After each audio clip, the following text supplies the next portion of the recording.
Շատերը մտավախություն ունեն, որ իրանց սենյակը կամ գրասենյակը ձայնամեկուսացնելիս հնարավոր է սենյակի չափերի փոքրացում։ Այդ հարցին ինչպես եք վերաբերվում։ Ձայնամեկուսացման նախագծի շրջանակներում, նախագծման փուլում զբաղվելու պարագայում ոչ մի տարածք էլ չեն կորցնում։ Իսկ երբ որ արդեն պատրաստի պատեր ունեն կոնստրուկցիաներ, որոնք պիտի ձայնամեկուսացվի, կորցվող մակերեսների հաստությունը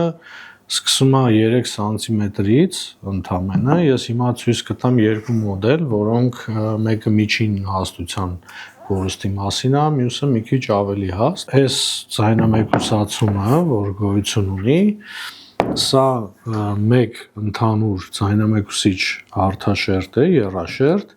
եւ նաեւ մեկ շերտ ձայնամեկուսիչ գիպսե ստվարաթուղթ է օգտագործած վրան,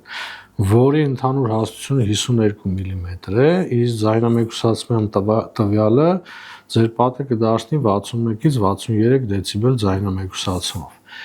Ամենահաստ ձայնամեկուսացման կոնստրուկցիաները բնակարանների մասին իհարկե,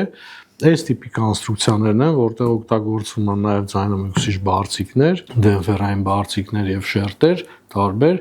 նաև օգտագործվում է ձայնամեկուսիչ թաղանթ ինքնակպչուն, որի հաստությունը ընդամենը լինում է 72